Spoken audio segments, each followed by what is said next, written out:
Hello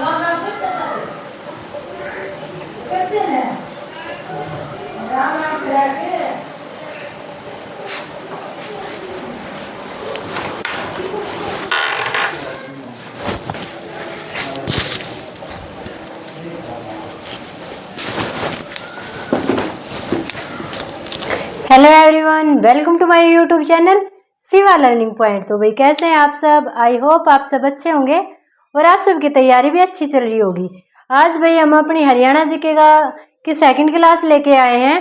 तो भाई first class में हमने जो अपना हरियाणा था उसकी भौगोलिक स्थिति पढ़ी थी कि हरियाणा कहाँ पे स्थित है। ठीक है, हरियाणा के जो राज्य लगते हैं वो कौन कौन से हैं। भाई छोटा सा बच्चा पानी लेके आया है, लो पी लो। एक मिनट भाई, बस जाओ रख के आओ, शाबाश। तो भाई पहली वीडियो में हमने क्या पढ़ा था कि हरियाणा की भौगोलिक स्थिति क्या है, हरियाणा कहाँ पे स्थित है, उसके पड़ोसी राज्य कौन से हैं। आज हम क्या पढ़ेंगे, आज हम मतलब हरियाणा का क्षेत्र पढ़ेंगे कि हरियाणा का जो क्षेत्र है उसको कितने पार्टों में डिवाइड किया गया है। ठीक है, वो सारी चीजें आज की वीडियो में हम पढ़ने वाले हैं। तो भाई देखो, इसके उच्चाउच की बात करते हैं। सबसे पहले उच्चाउच का मतलब क्या होता है कि इसकी जो भूमि है वो कैसी है। ठीक है, इसकी भूमि वो क्या है, वो कैसी है। जैसे कि एग्जाम में अगर इस टाइप से क्वेश्चन आ जाए कि हरियाणा की भूमि भाई पर्वतीय भूमि है, मैदानी भाग है या फिर रेतीला भाग है, किस टाइप का भाग है, तो हरियाणा में लगभग 93.76% समतल भूमि है, मतलब एक समान भूमि है। जैसे कि आप मिजोरम साइड में चले जाओ, वहां पे क्या है, पहाड़ी इलाका है, तो वहां पे आपको समतल भूमि नहीं मिलेगी, उबड़ खाबड़ जगह मिलेगी। मगर हरियाणा में क्या है, समतल भूमि है। लगभग कितनी, 93.76% समतल भूमि है। और जो थोड़ी बहुत बचती है 7-8% वो आपको पहाड़ी इलाका कहाँ मिलेगा, ये शिवालिक की पहाड़ियों में, अरावली की पहाड़ियों में, इस तरह से। ठीक है, बाकी अपना सारा हरियाणा समतल है। तो एक तो प्रश्न ये बन जाता है कि इसका समतल भाग कितना है, 93.76%, आपको याद करना पड़ेगा। उसके बाद है कि इसकी जो हरियाणा है उसकी समुद्र से ऊंचाई कितनी है। हरियाणा की समुद्र से ऊंचाई कितनी है, तो अगर औसत ऊंचाई की बात करें तो हरियाणा की समुद्र से औसत ऊंचाई 200 से 300 मीटर। औसत ऊंचाई कितनी है, 200 से 300 मीटर है। अब बात कर लेते हैं हरियाणा के क्षेत्र की। तो हरियाणा के क्षेत्र को, हरियाणा को 3 भागों में डिवाइड कर दिया। ठीक है, 3 क्षेत्रों में डिवाइड कर दिया। वो कौन कौन से हैं, सबसे पहले देखो भाई शिवालिक की पहाड़ियां। ठीक है, एक शिवालिक की पहाड़ियां, दूसरा घग्गर यमुना का दोआब, तीसरा क्या है भाई, अरावली की पहाड़ियां। तीसरा अपना क्या आ जाता है, अरावली की पहाड़ियां। जैसे कि भाई अपना ये जो भी है, ये हरियाणा है, इसको 3 पार्टों में डिवाइड कर दिया कि भाई ये तो हो गया शिवालिक की पहाड़ियां। ठीक है, ये इस साइड होगी अरावली की पहाड़ियां, ये हो गया घग्गर यमुना का दोआब। इस तरह से हरियाणा को 3 पार्टों में डिवाइड कर दिया। ठीक है, तो इन 3 पार्टों के अकॉर्डिंग हम हरियाणा को पढ़ेंगे। तो शिवालिक की पहाड़ियां, शिवालिक की पहाड़ियां कहाँ पे स्थित है भाई, पंचकुला, अंबाला और यमुनानगर। पंचकुला, अंबाला और यमुनानगर से लगता जो इलाका है वहां पे आपको शिवालिक की पहाड़ियां देखने को मिलेंगी। ठीक है, एक क्वेश्चन ये आता है कि शिवालिक की पहाड़ियों में कौन कौन से दर्रे हैं। भाई जो इम्पोर्टेंट चीज है ना, हम वो डिस्कस करेंगे। ठीक है, वरना बहुत सारा मटेरियल तो आप बुक से भी कर लोगे। बुक से पर ये कंफ्यूजन होता है कि क्या चीज हम करें, क्या हम छोड़ दें। ठीक है, यहाँ पे आपको शॉर्टकट में मिलेंगी और इम्पोर्टेंट चीजें ही आपको मिलेंगी, फालतू की चीजें आपको बिल्कुल भी नहीं मिलेंगी, आपका टाइम वेस्ट नहीं होगा। ठीक है, तो भाई शिवालिक की पहाड़ियां, एक तो ये पूछ लेता है शिवालिक की पहाड़ियों का विस्तार किन किन जिलों में है, तो वो कहाँ पे है भाई, पंचकुला, अंबाला और यमुनानगर में। दूसरा क्वेश्चन क्या करता है एग्जामिनर कि शिवालिक की पहाड़ियों में कौन कौन से दर्रे हैं। तो अगर दर्रों की बात करें तो बोमन दर्रा, खैबर दर्रा और गोमल दर्रा, 3 दर्रे पाए जाते हैं, बोमन दर्रा, खैबर दर्रा और गोमल दर्रा। ठीक है, बोमन, खैबर, गोमल, बोमन, खैबर, गोमल दर्रा कहाँ पे पाया जाता है, शिवालिक की पहाड़ियों में। ठीक है भाई। उसके बाद क्या है, एग्जामिन इस टाइप से भी पूछ लेता है कि कालका की घाटियां कहाँ पे हैं, पिंजौर की घाटियां कहाँ पे हैं। तो कालका और पिंजौर की घाटियां भी कहाँ पे, अपनी शिवालिक की पहाड़ियों में पाई जाती हैं। कहाँ पे पाई जाती हैं भाई, शिवालिक की पहाड़ियों में पाई जाती हैं। दूसरा भाई, जो हरियाणा की सबसे ऊंची चोटी, अगर ये क्वेश्चन आता है हरियाणा की सबसे ऊंची चोटी कौन सी है, कौन सी है भाई, करहो। क्या है चोटी का नाम, करहो चोटी है, जो कहाँ पे है, पंचकुला में है। कहाँ पे है, पंचकुला में है करहो चोटी, मोरनी हिल्स में। ठीक है, और इसकी ऊंचाई लगभग कितनी है, 1499 मीटर, 1499 मीटर। तो हरियाणा की सबसे ऊंची चोटी करहो है।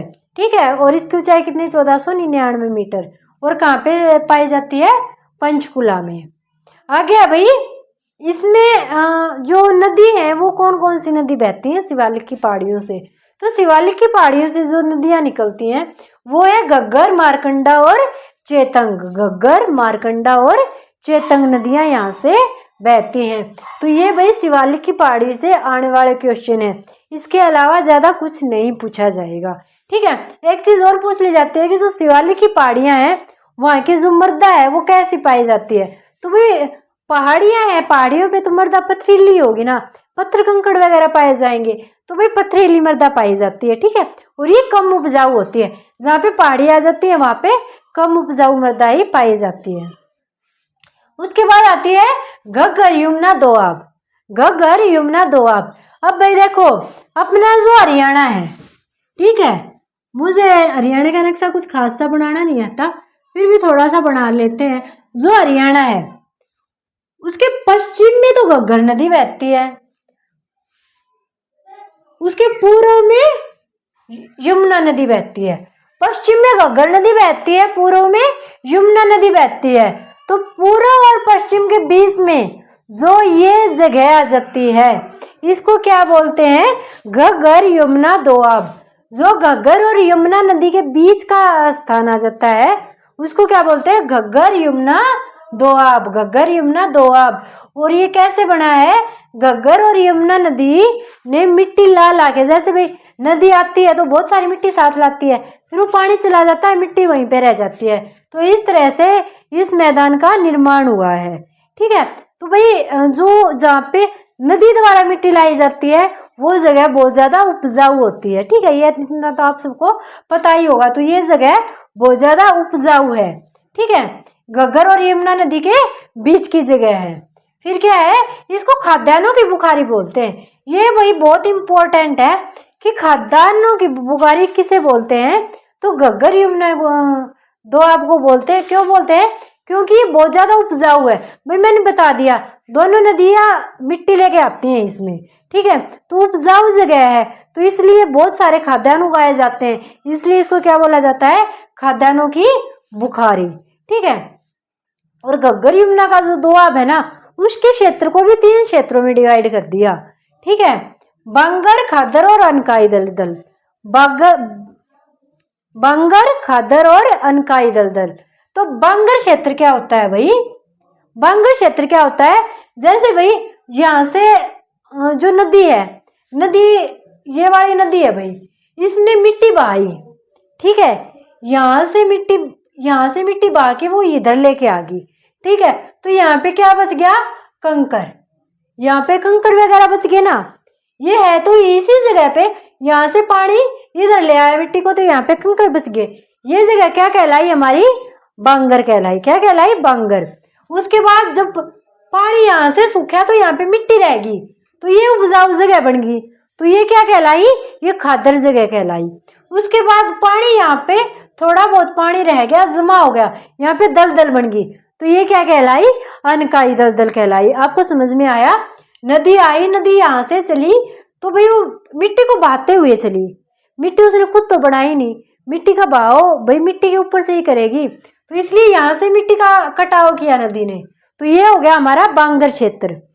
यहाँ पे मिट्टी को लाके छोड़ा, वो हो गया खादर क्षेत्र जो उपजाऊ होता है, और यहाँ पे फिर पानी थोड़ा बहुत रह गया तो दलदल बन गई, वो होगी अनकाई दलदल। और अनकाई दलदल हरियाणा में कहाँ पे पाई जाती है, सिरसा के दक्षिणी क्षेत्र में पाई जाती है। जो अपना सिरसा जिला है उसके दक्षिण क्षेत्र में अनकाई दलदल पाई जाती है।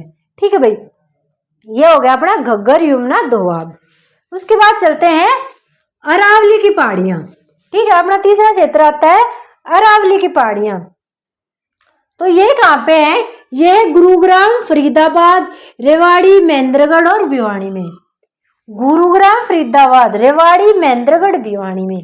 भाई एक चीज याद रख लेना, जहाँ पे भिवानी का, महेंद्रगढ़ का, ये फरीदाबाद वगैरह का, इन डिस्ट्रिक्टों का नाम आ जाएगा ना, इसका मतलब क्या है? वहां पे रेतीली जमीन है।